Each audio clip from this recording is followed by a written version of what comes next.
ఓం శ్రీకృష్ణాయ నమః. భీష్మ పితామహ గురించి చూద్దాం. ఒక మహాభారతం తీసుకున్నామంటే అందులో చాలా ఒక ఎక్స్ట్రాడినరీ క్యారెక్టర్ ఏంటంటే భీష్మ పితామహ కదా. అలాంటి వాళ్ళు మళ్ళీ మనకు కనిపించరు. అయితే ఆయనకి తెలియదా పాండవుల తరపున యుద్ధం చేయకపోతే కౌరవుల తరపున చేస్తే ఓడిపోతానని కానీ, ప్రాణాలు వదలాల్సి వస్తుందని కానీ, లేకపోతే ధర్మాన్ని విడిచి ఆయన అధర్మం వైపు ఎందుకు యుద్ధం చేయాలి, ఇలాంటి చాలా క్వశ్చన్స్ ఒకవేళ తెలియకపోతే తెలుసుకోవడానికి మనకి ఆయన చరిత్ర తెలుసుకోవాల్సిన అవసరం ఉంటుందన్నమాట. లేకపోతే మనకు అర్థం కాదు ఎందుకు ఆయన అధర్మం వైపు ఉండిపోయారు అని. ఎంత ధర్మాత్ములైనా సరే ఎందుకు అధర్మం వైపు ఉండిపోయారు, ఎంత శక్తి ఉన్నా సరే అధర్మం వైపు కనుక సపోర్ట్ చేస్తే ఏమవుతుంది, మన శక్తి సామర్థ్యాలు కూడా ఆఖరికి మనకి ఇంకా పని చేయవన్నమాట. అలాగా ఒక స్టోరీ ఉంటుంది మనకి భీష్మ పితామహ గురించి. ఇక్కడ ఇది స్టోరీ ఎప్పుడు స్టార్ట్ అవుతుందంటే, యాక్చువల్గా భీష్మ పితామహ ఎవరంటే ఆయన అష్టవసువుల్లో ఒక ఆయన అనమాట. అష్టవసువులు అంటే 8 మంది ఉంటారు కదా, వాళ్ళు యాక్చువల్గా ధనం అది మనకి ఇచ్చేవాళ్ళు అనమాట. అలాగా దేవతల్లో ఒక రకం అనమాట అష్టవసువులు అంటే. అయితే వీళ్ళందరూ ఏముంది, ఒకసారి అలా వెళ్తూ ఉంటే ఒక వశిష్ఠ మహాముని దగ్గర కామధేను అంటారు కదా, ఏం కావాలో ఇస్తూ ఉంటుంది. అలాంటి కామధేనుని వీళ్ళు పట్టుకుని వెళ్ళిపోతే వశిష్ఠ మహామునికి తెలియనిదేముంది, ఆయన వెంటనే ఏదో మనుషులు చేసినట్టు ఇలాంటి పనులు చేస్తున్నారంటే మీరు భూలోకంలో జన్మించాలి అని చెప్పేసి శాపం ఇచ్చేసి ఆయన వెళ్ళిపోతారు. భూలోకంలో పుట్టాలంటే ఇప్పుడు వాళ్ళు చూస్తే దేవతలు కదా, వాళ్ళు ఒక సామాన్యమైన మానవులకి పుట్టాలని ఇష్టపడరు కదా. సో వాళ్ళు కూడా ఆలోచిస్తున్నారు ఎవరికి పుట్టాలి ఎలాగని అనుకుంటున్నారు. అయితే ఒకసారి ఏమవుతుంది, బ్రహ్మదేవుణ్ణి పూజించడానికి అని చెప్పి అక్కడికి అందరు దేవతలు వెళ్ళి సరస్వతి అమ్మవారు అందరూ ఉన్నప్పుడు వాళ్ళు ఆ బ్రహ్మదేవుణ్ణి స్తోత్రం చేస్తూ ఉంటారు. ఇంతలో గంగా అమ్మ కూడా అక్కడికి వచ్చి ఆమె కూడా స్తోత్రం చేస్తూ ఉంటే ఆ దేవతల్లోనే మహావిష్ణువు అని ఒక ఆయన ఉండారు. ఆయన ఈ గంగామాతను చూసి ఆకర్షణ కలుగుతుంది అనమాట. ఆమె వైపు ఆకర్షణీయంగా చూస్తూ ఉంటే ఆమె కూడా అతన్ని చూడడం మొదలు పెడుతుంది. ఇంకా అప్పుడు బ్రహ్మదేవుడికి కోపం వస్తుంది అనమాట. కోపం వచ్చి ఇక్కడ ఇంత పవిత్రమైన స్థలంలో మీకు కామవాంఛ ఎందుకు కలిగింది, మీ ఇద్దరు కూడా భూలోకానికి వెళ్ళిపోండి అని చెప్పి శపిస్తే ఇంకా అప్పుడు వాళ్ళు బాధపడతారు, అదేంటి మమ్మల్ని భూలోకానికి ఎందుకు పంపిస్తున్నారు అని. సరస్వతి మాత అడుగుతారనమాట బ్రహ్మదేవుడిని, స్వామి మీరు ఊరికనే ఏమీ చేయరు, ఎందుకు వాళ్ళని భూలోకానికి పంపిస్తున్నారు అంటే, ఒక భీష్ముడు అని ఒక మహానుభావుడు పుట్టాల్సిన సమయం వస్తుంది, ఆయన సామాన్యుల గర్భం నుంచి పుట్టరు, అందుకని గంగామాతను అక్కడికి నేను పంపిస్తున్నానని చెప్తారనమాట. సరే వీళ్ళిద్దరూ ఎప్పుడు ఏమవుతారు, భూలోకానికి వెళ్తారు. అప్పుడు హస్తినాపురానికి రాజు కింద శాంతనుడు అని చెప్పి ఈ మహావిష్ణువు మహారాజు కింద అయ్యి అక్కడ రాజ్యపాలన చేస్తూ ఉంటారు. ఒకరోజు అలాగా తిరగడానికని వస్తే అక్కడ గంగామాత కనిపిస్తారు. అయితే ఈ గంగామాతకి ఆల్రెడీ నారదుడు చెప్తాడనమాట, ఏమనంటే అష్టవసువుల్ని ఆయన వెంట పెట్టుకుని వచ్చి అంటారనమాట, అమ్మ మీరు శాంతండు ఇప్పుడు వచ్చి మిమ్మల్ని వివాహం అని చెప్తారు, కానీ మీరు ఇంకొక పని చేయాల్సింది ఉంది అని. ఏంటి అంటే అష్టవసువులు అంటారు, అమ్మ మాకు ఒక శాపం ఉంది, మేము భూలోకంలో పుట్టాలి, కానీ సామాన్యుల గర్భం నుంచి మేము పుట్టదలుచుకోలేదు, అందుకని మీరు మాకు జన్మనివ్వండి అని అంటే ఆమె మహదానందపడిపోతుంది. ఎందుకు కాదు, 8 మందికి నేను తండ్రినయ్యి కని పెంచడం అంటే నాకు ఎంత ఇష్టమో అంది. అంటే వాళ్ళు అంటారు, అమ్మ కనడం వరకునే మీరేం పెంచొద్దు అంటారు. పెంచొద్దు అంటే ఏంటి అంటే, మమ్మల్ని కేవలం భూమిలో పుట్టండి అన్నారు కానీ ఇక్కడ ఉండాలని శాపమేమీ లేదు, అందుకని కేవలం మమ్మల్ని ఒకసారి మీరు పుట్టగానే మళ్ళా తీసుకొని వెళ్ళి మమ్మల్ని జలంలోకి వదిలేయండి అని చెప్తారు. అంటే ఆమె కొంచెం కష్టంగా అనిపిస్తుంది. అనిపించి అదేంటి నారదా, ఏదో ఇంతమంది పిల్లల్ని కానీ పిల్లల్ని పెంచాలనే ఆశ ఉంటుంది కదా ఒక మాతకి. మీరు చూస్తేనేమో అలాగ వాళ్ళందరినీ నీళ్ళల్లో వదిలేయమంటున్నారు. అంటే నేను ఎప్పటికీ ఇంకా పిల్లల్ని పెంచలేనా అని, ఒక అమ్మగా నేను పిల్లల్ని చూసుకోవడానికి అవ్వదా నాకు అంటే, అప్పుడు నారదుడు ఏమంటాడంటే, ఈ 8 మందిలో ఒక్కరిని మాత్రం ఉన్నాడు, అతనికి ఈ శిక్ష పూర్తిగా అనుభవించాల్సి ఉంది కాబట్టి అతను 8వ వాడిగా జన్మించాక అతన్ని మాత్రం నువ్వు జలమయం చేయకుండా పెంచి పెద్ద చెయ్యి అని చెప్తారు. చెప్తే సరే అని చెప్పి ఆమె వీళ్ళు వెళ్ళిపోయాక నిజంగానే శాంతండి అటు తిరిగి ఈమె దగ్గరికి వచ్చి నేను మిమ్మల్ని వివాహం చేసుకోవాలనుకుంటున్నాను. అప్పుడు ఆమె అంటుంది, నేను కొన్ని కండిషన్స్ పెడతాను, అలా అయితేనే నేను పెళ్లి చేసుకుంటాను, లేకపోతే నాకు ఇష్టం లేదు అంటే శాంతండి అంటాడు, మీ ఇష్టం, మీకు ఎలా ఉండాలంటే అలా ఉండండి, మీ కండిషన్స్ అన్నీ నేను ఒప్పుకుంటానని. అయితే ఆమె ఏమంటుందంటే, నేను ఎక్కడికన్నా వెళ్తాను, ఎలా అన్నా వెళ్తాను, ఏం చేసినా సరే ఎందుకు అని కానీ వద్దు అని కానీ నువ్వు నాకు ఎప్పుడు వ్యతిరేకించకూడదు, ఎప్పుడు నాకు అడ్డు చెప్పినా సరే నేను మిమ్మల్ని వదిలేసి వెళ్ళిపోతాను అంటే. ఇంకా ఆ రాజు అంటాడు, పర్లేదు, నాకేమీ అబ్జెక్షన్స్ ఏం లేదు, మీ ఇష్టం, ఏం కావాలంటే అది నువ్వు చేయొచ్చు, ఎక్కడికన్నా వెళ్ళొచ్చు అని చెప్పేసి అంటే. సరే అని చెప్పేసి ఆమె పెళ్ళికి ఒప్పుకొని సరే ఇంకా వాళ్ళకి పెళ్లి జరుగుతుంది. ఆ తర్వాత చూస్తే పిల్లలు పుడతారనమాట. అయితే ఎప్పుడైతే ఫస్ట్ ఒక బాబు పుట్టాడని తెలిసిందో వెంటనే శాంతండి అంటాడు, మగపిల్లడు పుట్టాడంట, మాకు వంశధారకుడు పుట్టాడు, మొత్తం సంబరాలు చేయండి, అందరికి కానుకలు ఇవ్వండి, అది ఇదని చెప్పడంలోనే ఒక చెలికెత్త పరుగెట్టుకొస్తుంది. వచ్చి రాణిగారు ఆ బాబుని తీసుకుని ఎక్కడికో వెళ్ళిపోతున్నారని. ఎక్కడికి అని వెనకాల వెళితే ఆమె వెళ్ళి ఒక నీళ్ళల్లో ఆ బాబుని వదిలేస్తే అక్కడ మంత్రి అడుగుతాడు, అదేంటి స్వామి మహారాణి అలా చేస్తున్నారు, ఎందుకని అడగండి అంటే, లేదు నేను ప్రమాణం చేశాను, నేను దేనికి అడ్డు చెప్పనని చెప్పి, అందుకని ఆవిడ ఏం చేసినా నేను ఏం చేయలేను అని చెప్పేసి అలా చూస్తూ ఊరుకుంటాడు. అలాగా 7 పిల్లలు పుడతారు. 7 ఆ నీళ్ళల్లోకి వదిలేస్తాడు. అతనికి చాలా బాధగా ఉంటుంది. కానీ మరి అన్నాడు కదా నేను నీకు అడ్డు చెప్పనని చెప్పేసి లోపల చాలా బాధపడిపోతూ ఉంటాడు. అంతట్లోకి నారదుడు వస్తాడనమాట. నారదుడు వచ్చి, శాంతన, నీ గురించి అసలు జనాలు ఎంత గొప్పగా చెప్పుకుంటున్నారో తెలుసా, ఎందుకంటే సొంత వంశోద్ధారకుడిని కూడా నువ్వు అలా జలమయం చేయడం అనేది నిజంగా గ్రేట్ కదా. ఎవరైనా తండ్రులు అలాగా పిల్లల్ని జలమయం చేస్తారో చెయ్యరు కదా. నీకు నీ భార్య మీద ఉన్న ప్రేమ ఎంత గొప్పదంటే నువ్వు పిల్లల్ని కూడా వదిలేసుకుంటున్నావని జనాలు చాలా గొప్పగా చెప్పుకుంటున్నారని. ఇంకప్పుడు అంటాడు, లేదు నారద, నేను చేసింది చాలా తప్పు, ఇప్పుడు ఇంకా ఆమెను నేను ఒప్పుకోనులే అని అనుకుంటాడు. అయితే గంగామాత ఏంటి 7 కలిపేసిన 8వ అబ్బాయిని పెంచుతాను అని చెప్పింది కదా. సో 7కి యాక్చువల్గా ఆమె అది అయిపోయింది. ఇప్పుడు 8వ అబ్బాయిని ఆవిడ పెంచాలన్నమాట. సో 8వ బాబు పుట్టగానే గంగమ్మ యాక్చువల్గా ఈయన దగ్గరికే వస్తూ ఉంటే శాంతండేమో ఎదురు వెళ్ళి నువ్వు వెంటనే బాబుని లాక్కుంటాడనమాట. లాక్కుంటే గంగామాత అడుగుతుంది, ఏం చేస్తున్నారు అంటే, ఇప్పుడు వరకు ఏదో నీకు అడ్డు చెప్పనని చెప్పేసి ఆ పిల్లల్ని నా ఎదురుగుండా నేను నీళ్ళల్లో ముంచేస్తుంటే నోరు మూసుకుని ఉన్నాను, ఇప్పుడైతే నేను అలా అనేది లేదు, ఖచ్చితంగా ఈ బాబుని మాత్రం నేను పెంచుకుంటాను అని చెప్పంటే, అప్పుడు గంగమ్మ అంటది, ఈ బాబుని నిజంగానే నేను కూడా నీళ్ళల్లో పడేయాలని అనుకోలేదు, నేను పెంచాలని అనుకున్నాను, అందుకే మీ దగ్గర తెస్తున్నాను, కానీ అంతలోనే మీరు నాకు అడ్డు చెప్పారు, అడ్డు చెప్తే నేను వెళ్ళిపోతానని అన్నాను కాబట్టి ఇప్పుడు నేను వెళ్ళిపోతున్నానని మళ్ళీ ఆ బాబుని తీసుకొని ఆమె వెళ్ళిపోతుంది అనమాట.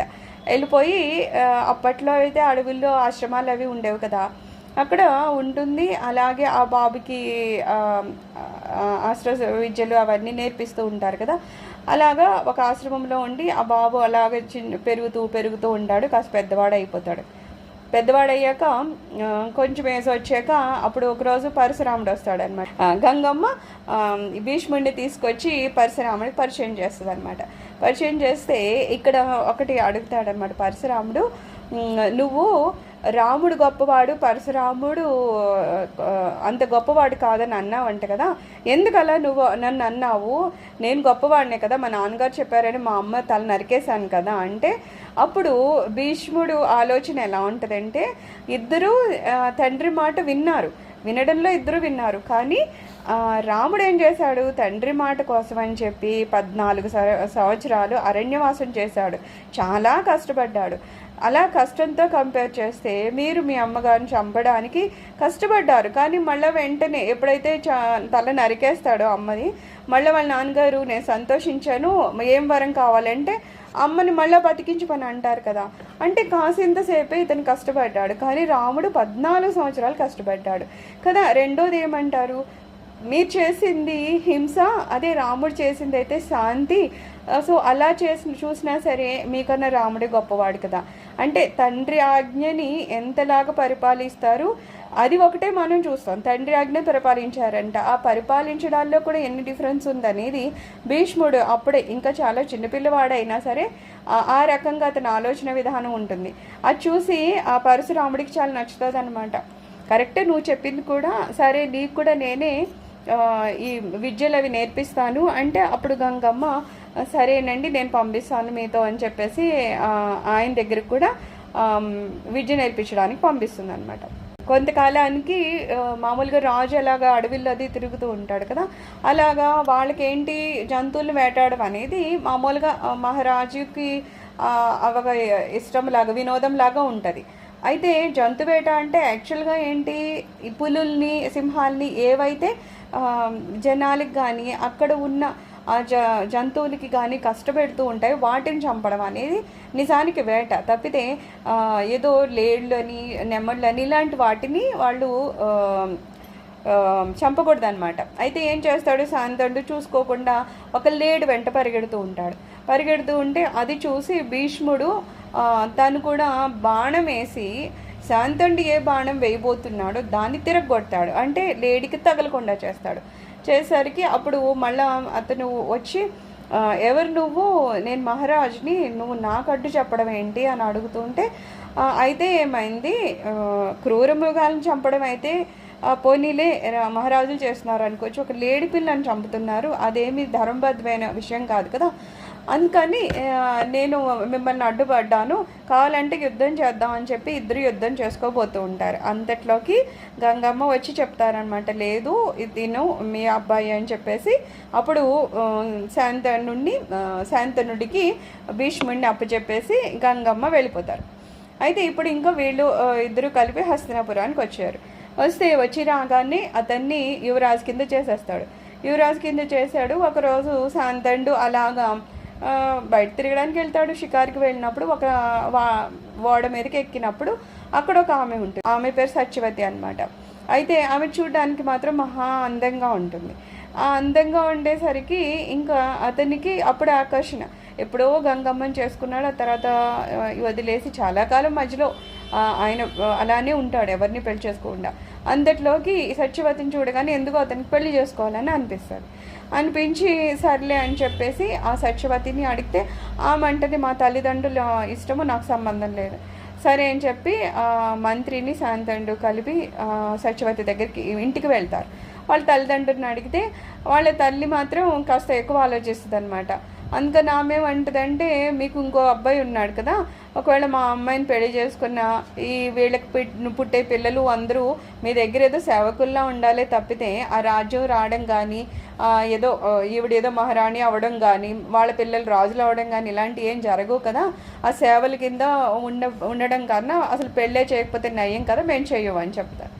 అయితే ఇతను ఏం మాట్లాడకుండా వెళ్ళిపోతాడు ఇంటికి వెళ్ళిపోతే అతను అలా ఉండడం చూసి భీష్ముడు ఒకరోజు మంత్రిని అడుగుతాడు, ఏమైంది నాన్నగారు అలా ఉన్నారు అంటే, ఇలా ఒక ఆమెను పెళ్లి చేసుకోవాలనుకున్నాడమ్మా, కానీ అవతల వాళ్ళు పెట్టే కండిషన్స్ ఇంకా ఏం అనలేదు అంటే భీష్ముడు వెళ్ళి మీరు అంటున్నారు కదా మీ అమ్మాయి మహారాణి అవ్వాలి, వాళ్ళ పిల్లలే రాజులు అవ్వాలంటే సరేనమ్మా, నేను ఇంకా రాజు కింద నేనేమి ఉండను, మీ పిల్లల్ని నేను రాజుని చేస్తాను అని అంటే వాళ్ళ అమ్మ అడుగుతుంది, నువ్వు ఒప్పుకుంటావు సరేనయ్యా, రేపొద్దు నీకు పెళ్ళి అవుతుంది, నీ పిల్లలు వాళ్ళ పిల్లలు వస్తారు, వాళ్ళు ఏమంటారు మా నాన్నగారిది మీరు ఎట్లా తీసుకున్నారని వాళ్ళు గొడవ పడతారు, లేకపోతే వాళ్ళు యుద్ధం చేస్తారు, మొత్తానికి గొడవలు అయితే అవుతాయి కదా, అందుకని ఇవన్నీ జరిగేది కాదులే, వెళ్ళిపోండి, మేమేమి పెళ్లి దలుచుకోలేదు అంటే. అప్పుడు భీష్ముడు ఏం చేస్తాడంటే, లేదు నేను ప్రతిజ్ఞ చేస్తాను, నేను ఎప్పటికీ పెళ్ళి అనేదే చేసుకోను, పెళ్ళే లేకపోతే ఇంకా పిల్లలు ఆ గొడవ అనేది ఎక్కడి నుంచి వస్తుంది అని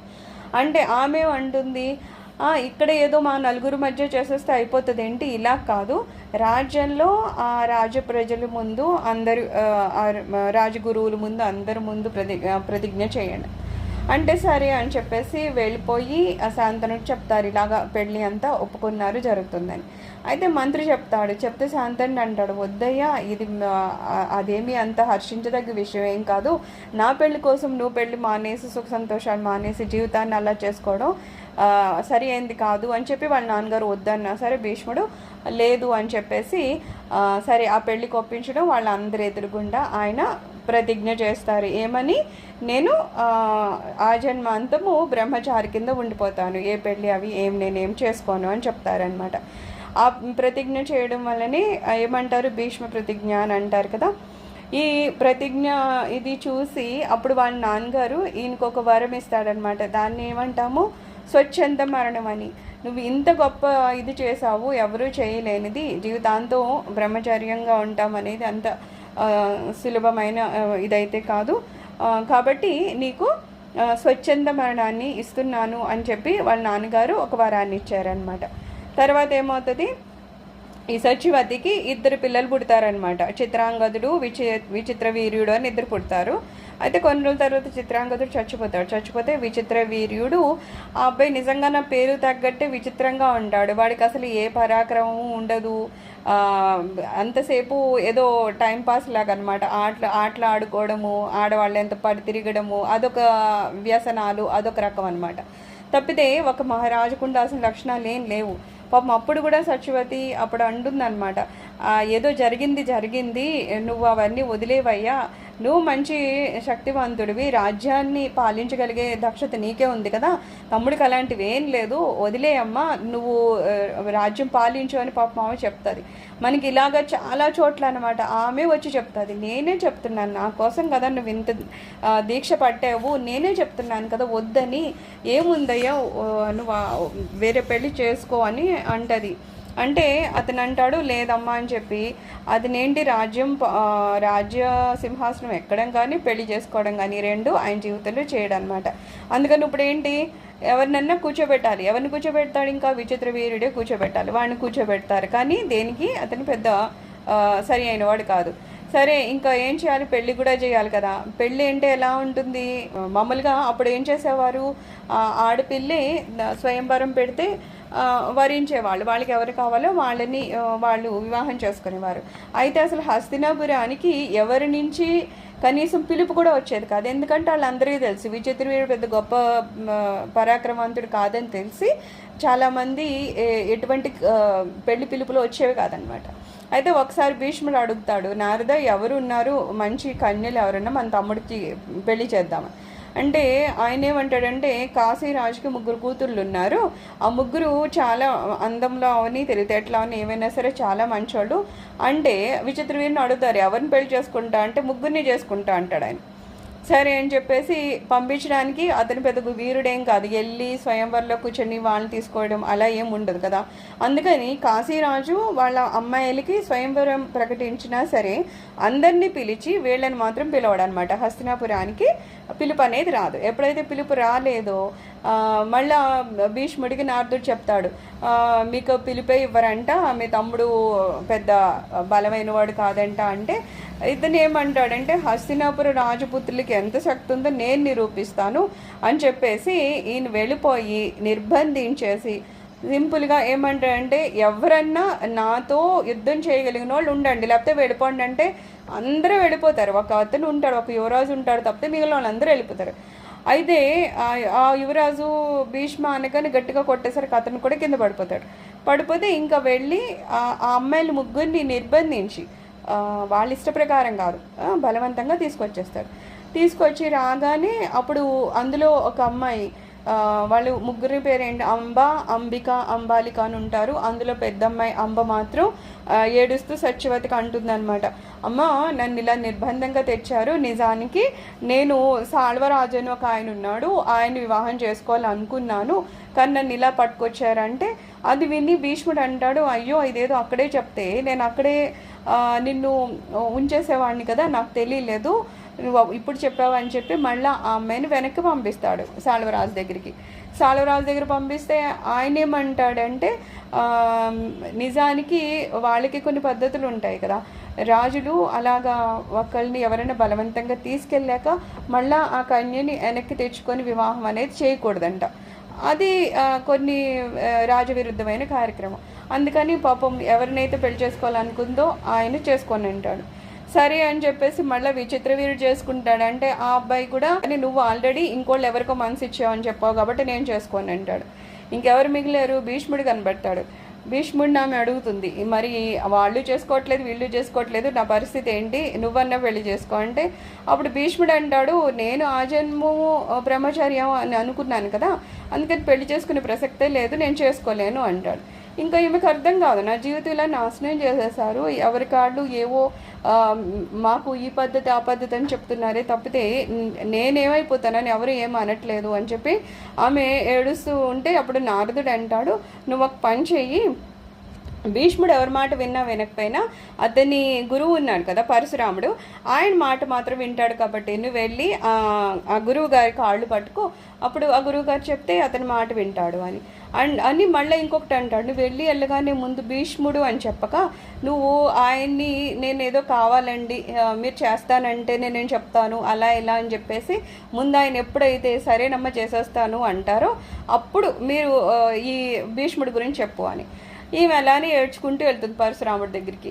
ఆయనకు అర్థం కాదు కదా పాపం, ఏదో ఏంటమ్మా ఇది అని అడిగితే ఇలా అండి ఒక అతను నన్ను నిర్బంధించి తీసుకొచ్చాడు, తర్వాత పెళ్లి చేసుకోలేదు, ఏదేదో చెప్తుంది. అయితే ఆయన నిజం అనుకుని ఎవరైనా సరేనమ్మా నేను తీసుకొచ్చి నీకు పెళ్లి చేసేస్తాను అని చెప్పి పరశురాముడు ఒప్పుకుంటాడు.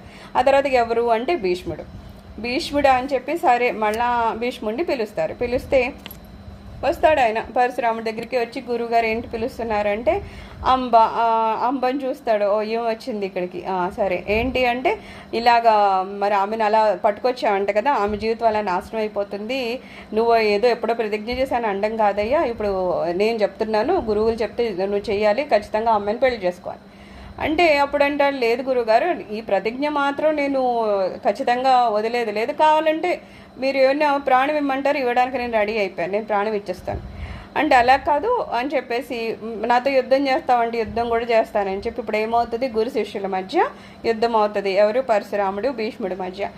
ఎంతసేపు యుద్ధం చేసినా తేలేదేమీ లేదు. ఆఖరికి ఏమవుతుంది, సరేనయ్యా నీ ప్రతిజ్ఞలో అంత ధర్మం ఉంది అందుకని నువ్వు నెగ్గుతున్నావు, నేను ఓడిపోవాల్సి వస్తుంది అని చెప్పేసి ఇంకా పరశురాముడు కూడా అంబని అంటాడనమాట, లేదులేమ్మా ఇంకా ఇది జరిగేది కాదు, నువ్వు ఇంకా ఏ శివుడినో కోరుకో అని చెప్పి అప్పుడు ఆమె వెళ్ళి తపస్సు చేయడం మొదలు పెడుతుంది. ఎన్ని సంవత్సరాలు తపస్సు చేస్తూనే ఉంటుంది అనమాట. ఈ కోపం అనమాట ఏం చేయాలో ఆమెకు అర్థం కానీ ఒక కోపంలో తపస్సు మొదలు పెడుతుంది. సో అక్కడి వరకు వెళ్తుంది. చాలా కాలం అయిపోయాక ఆ తపస్సు ఎప్పుడైతే పండిందో అప్పుడు శివుడు ప్రత్యక్షం అవుతాడు. ఏం కావాలంటే ఒక్కటే కోరుకుంటుంది, ఏంటి, భీష్ముడిని ఎలా ఒకలా నాశనం చేయాలన్నట్టు. అప్పుడు శివుడు ఏమంటాడంటే అది ఈ జన్మలో అవ్వదు కానీ నువ్వు నెక్స్ట్ జన్మలో అలా తీరుతుందిలే నీకు అని చెప్పేసి శివుడు వరం ఇవ్వడం. సరే అక్కడికి ఆ అమ్మాయి జీవితం ఆ జన్మకి అయిపోయింది, మళ్ళీ ఇంకొక నెక్స్ట్ జన్మకి వస్తాడనమాట. అయితే ఇంతట్లోకి ఏమవుతుంది, ఇక్కడ విచిత్రవీరుడు కూడా చనిపోతే వాళ్ళకి ఎవరు పిల్లలు ఉండరు. మరి నెక్స్ట్ ఎలాగా సింహాసనాన్ని ఎలాగా ఉండాలి కదా. అయితే అప్పట్లోనంట ఒక ధర్మం ఉండేదంట, ఎవరైనా మహానుభావులు కనుక వచ్చి వాళ్ళ దృష్టి చేతనో లేకపోతే వాళ్ళు ఏమైనా ఫలం ఇవ్వడమో వాటి వల్ల ఏమవుతుందంటే పిల్లలు కలిగేవారనమాట. వాళ్ళకి అంత పవర్ ఉండేది అప్పట్లో. సో అలాగా వేరే ఏ ప్రాసెస్ అన్నా ఉంటుందేమో చూద్దాము అని చెప్పేసి భీష్ముడు అంటాడు, అమ్మ ఎలాగ అక్కడ కూడా మళ్ళీ సచివత అంటుందన్నమాట, అమ్మ ఇప్పుడు ఎలాగూ ఎవ్వరూ లేరు కదా సింహాసనానికి, ఇంకా గతి లేని పరిస్థితి కదా, ఇప్పుడైనా నువ్వు సింహాసనం ఎక్కువ, ఇప్పుడన్నా నువ్వు పెళ్లి చేసుకో, ఇప్పుడన్నా వంశాన్ని ఉద్ధరించు అని చెప్తుంది అక్కడ కూడా. అప్పుడు కూడా ఈయన ఏమంటాడు, ఇలా కాదమ్మా ఎవరైనా మంచి ఋషుల్ని పిలుద్దాము, ఎలాగోకలాగా సంతానం కలిగేటట్లు చేద్దాము అని చెప్పేసి ఇవన్నీ చెప్పినప్పుడు అక్కడ ఏం జరుగుతుంది, సత్యవతి తన జీవితంలో జరిగిన కొంచెం వెనక్కి వెళ్ళి తన స్టోరీ చెప్తుంది అనమాట. నువ్వు నన్ను నమ్ముతావు కాబట్టి నీకొక నేను నా జీవితం గురించి చెప్తున్నాను. యాక్చువల్గా సత్యవతి అనే ఆమె ఏమి చేపల వాళ్ళకి పుట్టిన ఆమె కాదు. ఈమె వసు మహారాజు అని ఒక ఆయన ఉన్నారు, ఆయనకి పుట్టిన ఆమె అనమాట. అందుకని ఆమె అంత అందంగా ఉంది. లేకపోతే ఒక అంత పెద్ద మహారాజు ఒక చేపల ఆమెను ఎట్లా చేసుకుంటాడు కదా, అలా ఉంటుంది. అయితే ఏమవుతుంది, ఆమె చాలా ఆకర్షణీయంగా ఉండేది. ఆమె ఒక చేపలు పట్టే అతనికి దొరుకుతుంది అనమాట. నావలే నడుపుతారు కదా వాళ్ళకి, దాసరాజు అనే అతను. ఇంకా అతను పెంచుకుని సో వాళ్ళ కూతురులాగా పేరుకు వస్తుంది తప్పితే నిజానికి ఆమె అలాగా మానవ కన్య అయితే కాదు. అయితే ఒకసారి ఏమవుతుందంటే వీళ్ళు ఇలాగ పడవలు నడుపుతూ ఉంటే పరాశర మహర్షి అని ఒక మహర్షి వస్తారనమాట. వస్తే పరాశర మహర్షి కానీ మహర్షులకి ఎప్పుడు ఏదో పెళ్ళిళ్ళు చేసుకోవాలి, సంతానోత్పత్తి చేయాలి ఇలాంటివి ఏమి ఉండవు కదా, వాళ్ళు ఇలా చేయరు. కానీ లోక కళ్యాణార్థం మాత్రం కొన్ని కొన్ని పనులు చేయాల్సి వస్తూ ఉంటుంది. అందుకని అప్పుడు ఆయన వీర్యంతో ఒక మహానుభావుడు రావాల్సిన సమయం వచ్చిందనమాట. అయితే మరి ఎవరికైనా సరే మరి ఆ సంతానం రావాలి అంటే ఒక యోని కావాలి కదా. అందుకని ఆయన చూస్తే కరెక్ట్గా ఈ నావలో ఉంటారు, ఈ సత్యవతి ఎదురుగుండా ఉంటుంది. అప్పుడు ఆమెను అడుగుతారనమాట, ఇలాగా నాకు ఒక స్త్రీ అవసరం పడింది, ఒక బాబు ఇప్పుడు ఒక మహానుభావుడు నీ గర్భం నుంచి ఉద్భవిస్తాడు, అందుకు నువ్వు సహకరిస్తావా అంటే ఆమె అంటుంది, నేను కన్యని, నాకు పెళ్ళి అవ్వలేదు, ఇలా ఏమన్నా అని ఎవరికన్నా తెలిస్తే నా పరిస్థితి ఏంటి అంటే అప్పుడు ఆయన ఏం చెప్తాడంటే, నాకున్న ఈ మంత్ర ప్రభావంతో నువ్వు ఇక్కడ నుంచి ఈ పడవ దాటేలోగానే నీకు గర్భం రావడము, 9 నెలలు అయిపోవడము, అందులోంచి బాబు పుట్టడము అన్నీ జరిగిపోతాయి. అంటే చాలా గబ ఆయనకున్న మంత్ర సాధనతో అంతలాగా చేస్తానని చెప్పేసి ఆ మేఘాలన్నీ కమ్మేసేటట్టు చేసి ఆమెకి గర్భం కలిగించి మళ్ళీ అందులో నుంచి ఈ వ్యాస మహర్షి పుడతారనమాట. ఆయన పుట్టడం మళ్ళీ ఒక వయసున్న అబ్బాయిలాగా అయిపోయి వాళ్ళ అమ్మకి అంటే సత్యవతికి నమస్కరించి ఆయన వెళ్ళిపోతాడు. సో ఇది ఆల్రెడీ ఆమె జీవితంలో జరిగింది. దానికి అప్పుడు ఆయన మామూలుగా అప్పటి వరకు ఏంటంటే చేపలు పట్టే వాళ్ళంటే వాళ్ళ శరీరంలో యాక్చువల్గా ఆ చేపల వాసన అది వస్తూ ఉంటుంది కదా, కానీ ఈమె శరీరం నుంచి మంచి గంధవాసన వచ్చేది. ఎందుకంటే అది కూడా ఆయనే ఇచ్చారనమాట ఆమెకి. ఆమె శరీరం నుంచి మంచి సువాసన వస్తూ ఉంటుంది అనమాట. సో అవన్నీ జరిగినాయి. సో వ్యాసుడు నా కొడుకే కాబట్టి నేను కోరుకుంటే ఆయన వచ్చి చేస్తాడని చెప్పి అప్పుడు ఆమె పిలిస్తే వ్యాసుడు వచ్చి మళ్ళా ఈ అంబిక అంబాలిక ఇద్దరు ఉన్నారు కదా, అప్పుడు వీళ్ళిద్దరికీ పిల్లల్ని ప్రసాదిస్తారు. అప్పుడు అంబికకేమో ధృతరాష్ట్రుడు పుడతాడు, అంబాలికకేమో పాండురాజు అని పుడతాడనమాట. అయితే అంబిక ఏం చేస్తుందంటే ఆ వ్యాసుని చూడగానే కొంచెం భయపడి కళ్ళు మూసేసుకుంటుంది. ఆ కళ్ళు మూసుకోవడంలో ఏంటంటే పుట్టిన బాబు కూడా అంధుడైపోతాడు. అందుకని ధృతరాష్ట్రుడికి కళ్ళు ఉండవు అనమాట.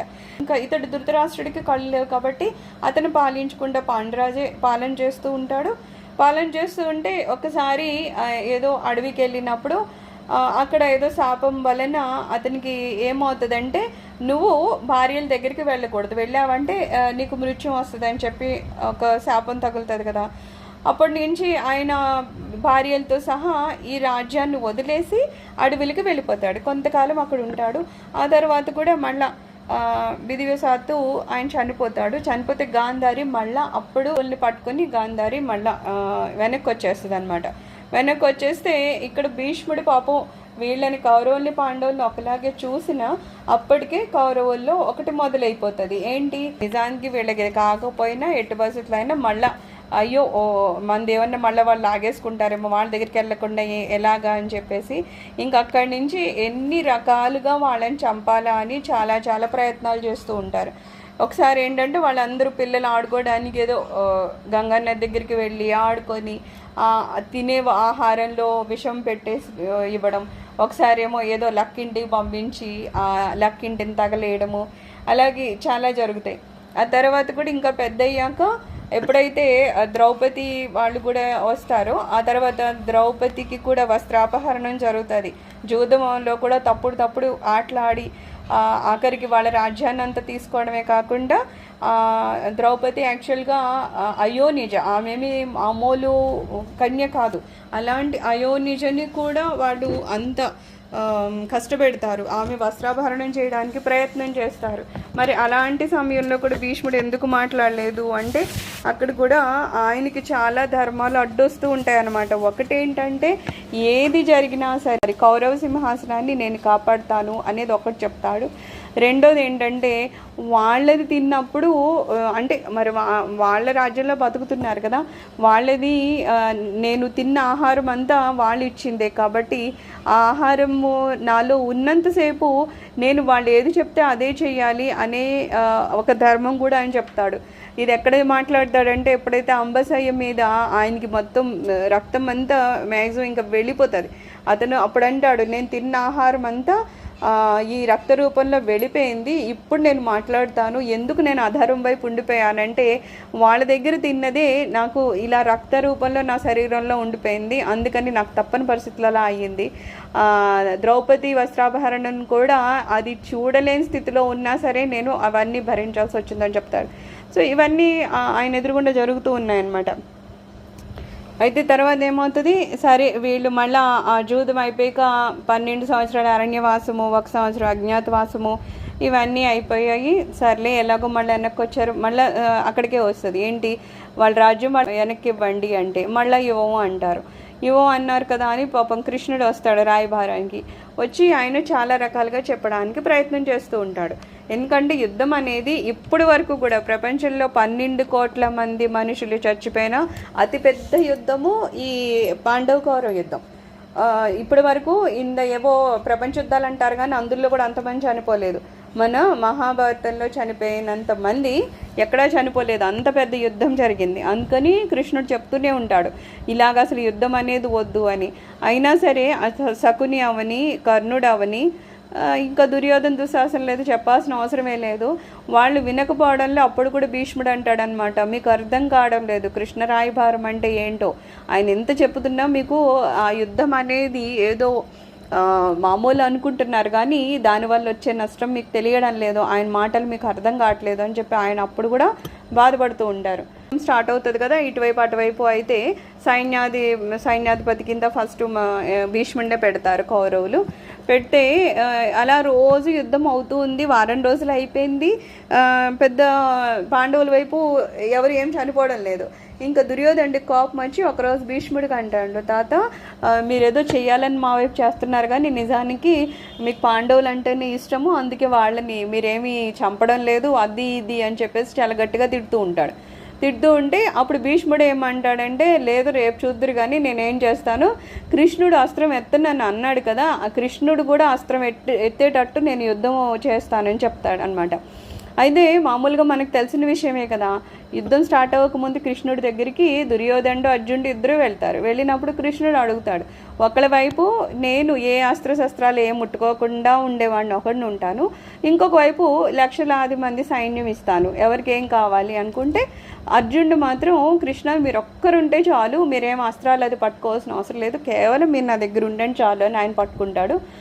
దుర్యోధనుడేమో 1,00,000 మంది సైన్యం కావాలని కోరుకుంటాడు. సో వీళ్ళు ఏమనుకుంటారు, అస్త్రం పట్టుకొని కృష్ణుడు ఉంటే దానివల్ల లాభం ఏంటి అని అనుకుంటారనమాట. అక్కడ అస్త్రం పట్టుకోనని శపథం చేసిన కృష్ణుడిని కూడా ఆ శపథం వదిలేసి ఆ అస్త్రం పట్టుకునేటట్టు నేను విజృంభిస్తానని చెప్పేసి భీష్ముడు చెప్తాడు. సరే ఆయన ఇంకా ఎంత విజృంభిస్తూ ఉంటాడంటే అర్జునుడు కూడా తట్టుకోలేకపోతూ ఉంటాడు. అసలు బాణం తీద్దామా అనడానికి కూడా టైం ఇవ్వకుండా భీష్ముడు టపా కొడుతూ ఉంటాడనమాట. ఆయన భీష్ముడు ఏం తక్కువ కాదు కదా, చాలా వయసులో కానీ మామూలుగా అనుభవంలో కానీ ఆయన చాలా పెద్ద ఆయన కాబట్టి అర్జునుడి కన్నా చాలా బాగా ఆయన యుద్ధం చేస్తూ ఉంటాడు. ఇంకా అంత చేసేటప్పుడు ఇంకా కృష్ణుడు నేను కూడా అస్త్రం పట్టుకుంటానని చెప్పేసి కిందకి దిగి అక్కడ ఏదో ఒక బండి చక్రం ఉంటే అదే ఇలా పట్టుకుంటాడు అనమాట. ఏదో భీష్ముడు నేను చంపడానికి వచ్చేస్తున్నాను అని అనేసరికి అప్పుడు అర్జునుడు భయపడి కిందకు వచ్చి కాళ్ళు పట్టుకుంటాడు, కృష్ణ అలా మీరు చెయ్యొద్దు, ఎందుకంటే జనాలు ఏమనుకుంటారంటే అర్జునుడు పాండవులు ఇంత చేతకాని వాళ్ళు, వీళ్ళు ఉండగానే కృష్ణుడు అస్త్రం పట్టుకొని అన్నా సరే ఇంకా తప్పక పట్టుకున్నాడని చెప్పి మమ్మల్ని కదా జనాలు అంటారు, అందుకని మీరు శాంతించండి అని చెప్పేసి అంటే అప్పుడు కౌరవులు కూడా బాగుంటుంది అనమాట. ఆహా భీష్ముడు కరెక్టే కదా, కృష్ణుడు పట్టుకుంటా అన్నట్టు చేశారు కదా అని చెప్పేసి. సో అలాగా అది జరిగింది. తర్వాత ఇంక వాళ్ళు మళ్ళా సాయంత్రం అయిపోతుంది కదా, రాత్రి అయిపోయాక యుద్ధం ఆగిపోతుంది. మళ్ళీ రాత్రికి వెళ్ళి ఎవరి గుడారాల్లో వాళ్ళు మాట్లాడుకుంటూ ఉంటారు. అప్పుడు మాట్లాడుకుంటారు, భీష్ముడు ఇంతలాగా చేసేస్తే ఇంకా రేపు అసలు మన పాండవులేం నిలవేమో ఎలాగా అంటే, అప్పుడు కృష్ణుడు అంటాడు, ఎప్పటి వరకు మన భీష్ముడి చేతిలో అస్త్రాలు ఉంటాయో అప్పటి వరకు మనం జయించలేము అంటే, అది ఆయన ఎందుకు అస్త్ర సన్యాసం చేస్తారు? సన్యాసం అంటే అస్త్రాలు వదిలేయడం. ఎందుకలా ఆయన అస్త్రాలను ఎందుకు వదిలేస్తారు అని అడిగితే అదే అంటారు, అంటే ఏదో కృష్ణుడికి తెలియదని కాదు, అలాగా అదే ఆలోచిస్తున్నాను అనేసరికి నారదుడు వస్తాడు. వచ్చి, కృష్ణ మీకు తెలియదా ఏంటి, భీష్ముడు ఎప్పుడెప్పుడు వదిలేస్తాడంట, ఎదురుగుండా ఆడవాళ్ళు వచ్చినా లేదు, ఆడపిల్లల కింద పుట్టి ఏదో మధ్యలో మళ్ళీ మగవాళ్ళ కింద మారినా అలాంటి వాళ్ళు ఎదురు పడితే కనుక ఆయన అస్త్రాలను వదిలేస్తాడంట. కానీ మన దగ్గర అందరూ మగవాళ్లే కదా, అలా ఆడవాళ్ళు ఎక్కడి నుంచి వచ్చారు అని అడిగినప్పుడు నారదుడు అంటాడనమాట, శిఖండి అని ఒకళ్ళని చెప్తాడనమాట. ఆ శిఖండి ఎవరంటే, మామూలుగా అయితే అమ్మాయి కింద పుడుతుంది. అమ్మాయి కింద పుట్టిన వాళ్ళు ఆ మహారాజు ఏమో అబ్బాయి కావాలనుకుని ఏం చేస్తారంటే అబ్బాయి కిందే వేషధారణ అది చేసేసి పెంచేస్తూ ఉంటారు. ఆ అమ్మాయి లోపల అమ్మాయి కానీ బయటకేమో మగపిల్లలాగా తయారవుతూ ఉండడము, ఆ భయం ఆ అమ్మాయికి ఎలాగో ఉంటుంది. అయితే వాళ్ళు ఒక అమ్మాయితో పెళ్లి కూడా చేయించేస్తారు. ఆ పెళ్లి కూడా ఎలా చేస్తారు, ఈ అబ్బాయిని పెట్టకుండా ఒక కత్తితో, అప్పట్లో అది కూడా జరిగేది కదా, ఒక కత్తిని మధ్యలో పెట్టేసి పెళ్లి చేసేస్తారు. సో అలా పెళ్లి చేసి పాపం అమ్మాయి పెళ్లి చేసుకుంటుంది, వచ్చి ఆ శిఖండి దగ్గరికి వచ్చేసరికి అప్పుడు శిఖండి చెప్తుంది అనమాట, లేదు నేను అమ్మాయిని, ఇలా జరిగింది అంటే ఆ అమ్మాయికి చాలా కోపం వస్తుంది, ఇలాగ అబద్ధాలు చెప్పి నాకు పెళ్లి చేస్తారా అంటే. మళ్ళీ పాపం శిఖండి ఏడ్చుకుంటూ వెళ్తుంటే అప్పుడు నారదుడు అంటాడు, అలా కాదు, అక్కడ ఒక యక్షుడు ఉన్నాడు, ఆయన కాళ్ళు పట్టుకో, అప్పుడు వాళ్ళకు ఉండే శక్తులతో నిన్ను నిజంగానే అబ్బాయి కింద మారుస్తారు అని అంటే. అప్పుడు మళ్ళా ఆ శిఖండి వెళ్ళి ఆ కాళ్ళు పట్టుకుంటుంది ఒక యక్షరాజుకి. ఆ యక్షులు అప్పుడు ఈమెకి ఆ అమ్మాయి కింద ఉన్న వాళ్ళని అబ్బాయి కింద మారుస్తారు. అందుకని అప్పుడు శిఖండి కింద మారుతుంది అనమాట. అంటే ఆమె ఆడపిల్ల కింద పుట్టి మగోడి కింద అయ్యింది. సో ఈ విషయం అప్పుడు అందరికీ తెలుసు కాబట్టి కృష్ణుడు అంటారు, కరెక్టే, అయితే రేపొద్దున మనం శిఖండిని పట్టుకుని వెళ్దామని చెప్పేసి. అయితే మామూలుగా శిఖండి వెనకట్ల అర్జునుడు ఉంటాడు, ముందు శిఖండి కనపడుతూ ఉంటుంది. అయితే భీష్ముడు అడుగుతాడు, అదేంటి మీరు వేరే వాళ్ళ రథాన్ని తోలుతున్నారేంటి పార్థసారథి అంటే అని. కొంచెం దగ్గరికి వచ్చి చూసేసరికి ఇదేంటి శిఖండియా అని అడుగుతారు. అవును శిఖండి అంటే అప్పుడు భీష్ముడు అంటాడు, నేను ఇలాగా శిఖండి లేకపోతే ఆడవాళ్ళతో నేను ఎదురుగుండా యుద్ధం చేయను అని అంటే. శిఖండి అంటుంది, నాకైతే అలాంటివి ఏం లేదు, నేను యుద్ధం చేస్తాను అని. మీ ఇష్టమో, నేను మాత్రం చేయను అని చెప్పి అప్పుడు ఆయన అస్త్రాలను వదిలేస్తారన్నమాట. అస్త్ర సన్యాసి అయిపోతారు. ఆ అస్త్రం అనేది ఆయన వదలకపోతే ఇంకెంతకాలం ఆయన జీవితం ఉండేదో, అది ఎలా ఉండదో తెలీదు. సో ఆయన అన్నీ వదిలేశాక ఇంకా అప్పటికి శిఖండి చంపుదామని ఏదేదో ట్రై చేస్తుంటే ఆ బాణాలు అటు ఇటు పోతూ ఉంటాయి తప్పితే ఆయనకి సరిగ్గా తగలవు. అప్పుడు కృష్ణుడు అంటాడు, అర్జున నువ్వే బాణం వేయి అంటే ఆ శిఖండి ఇలాగా వెనక నుంచి కనపడినట్టు వెనక నుంచి భీష్ముడిని కొడతాడనమాట. అప్పుడు భీష్ముడు అంటాడు, అర్జున నీకు కూడా ఒక అమ్మాయిని ఎదురు పెట్టుకొని చేయాల్సిన గతి పట్టిందా అంటే, కాలము అలా ఉంటుంది, ఎప్పుడు ఎవరిని ఏం చేస్తుందో తెలియదని. లేకపోతే అర్జునుడు అంత గొప్ప బలవంతుడు కూడా ఒక అమ్మాయిని అడ్డు పెట్టుకొని భీష్ముడిని చంపాల్సిన గతి వచ్చింది అంటే అదొక విచిత్రమైన విషయం అనమాట కదా. అందుకని ఏవి ఎప్పుడు ఎలా జరుగుతాయో తెలియదు. ఆ విధంగా ఆయన ఇంకా పడిపోతారు. ఇంకా అయితే ఏమంటారంటే చాలా గొప్ప వాళ్ళంట ఎప్పుడు నేల మీదకి పడకూడదంట. అందుకని ఆయన ఎక్కడ కింద పడిపోతారు అని చెప్పేసి కృష్ణుడు అర్జునుడికి అంటాడనమాట, ఒక బాణాలతో ఒక సయ్యం తయారు చేయమని, దాన్ని అంబసయ్య అంటారు. తయారు చేయంటే ఆయన ఒక అంబసయ్యం తయారు చేస్తే దాని మీద భీష్ముడు పడిపోతాడు. పడి అలాగ ఉంటే అయితే ఆయనకి మనం అనుకున్నట్టు స్వచ్ఛంద మరణం ఉంది కదా, ఎప్పుడంటే అప్పుడు ఆయన మరణం చనిపోవాలంటే చనిపోవచ్చు, ఎప్పుడు కావాలంటే అప్పుడు. అయితే ఆయన పడిన టైం మాత్రము దక్షిణాయనంలో ఉంటుందన్నమాట, ఏకాదశి. కాబట్టి ఆయన కొంచెం వెయిట్ చేస్తారు, మాఘశుద్ధ అష్టమి వరకు ఆయన ఉంటారు దాని మీద. ఉత్తరాయణం అది వచ్చి కొంచెం మంచి గడియలు వచ్చాక ఆయన అప్పుడు ప్రాణాన్ని వదలడం కోసమని. అయితే ఈ మధ్యకాలంలో అందరూ వెళ్ళి ఆయన దర్శిస్తూ ఉన్నప్పుడు ఎప్పుడైతే ఒకసారి ధర్మరాజు కూడా వెళ్ళారో అప్పుడు ధర్మరాజుకి విష్ణు సహస్రనామాల్ని ఆయన వివరించారు. ఆ విష్ణు సహస్రనామాలు ఈరోజు మనకి అంత ఫేమస్ అనమాట. ఆ విష్ణు సహస్రనామాలు ఎక్కడి నుంచి వచ్చాయంటే భీష్ముడు చెప్పినవి అనమాట. అది అయిపోయింది కదా. ఆ తర్వాత ఇంకా ఈ మాఘశుద్ధం అష్టమి రోజు భీష్ముడు ఇంకా మరణిస్తాడనమాట. మరణిస్తే దాన్నే మనం భీష్మాష్టమి అంటాము. అది కూడా చాలా పవిత్రమైన దినము అని అంటాం కదా. దానికి ఉన్న ప్రత్యేకతలు దానికి ఉన్నాయి. ఈ రకంగా భీష్ముడి జీవితం వెళ్ళిపోయిందనమాట. ఇది మనకి సింపుల్గా మనకిచ్చే ఇదేంటంటే, ఎంత గొప్పవాళ్ళైనా సరే అధర్మానికి కనుక సపోర్ట్ చేస్తే అది కూడా వేస్ట్ అయిపోతుంది అనమాట. అందుకని సపోర్ట్ చేసేటప్పుడు ధర్మం వైపు ఉండాలా అధర్మం వైపు ఉండాలా అనేది చూసుకోవాలి. సో భీష్ముడు ఎంత గొప్పవాడైనా సరే కౌరవుల వైపు ఉండి అధర్మం వైపు ఉన్నారు కాబట్టి ఆయన్ని అలాగా ఆయన జీవితం ముగిసిపోయిందనమాట. సర్వం శ్రీకృష్ణ చరణ అరవింద అర్పణమస్తు. లోకా సమస్త సుఖినో భవంతు. ఓం శాంతి శాంతి శాంతి.